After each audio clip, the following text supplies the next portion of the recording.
Hello everyone, Assalamu Walaikum. How are you all? I hope you are well. Welcome back to my channel in this new video.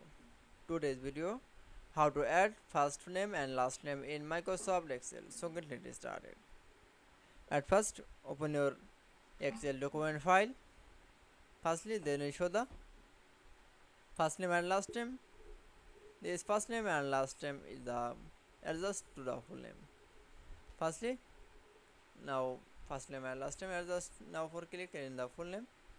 Now keyboard press from the equal and select the first name. One for click. Now keyboard press from the enter and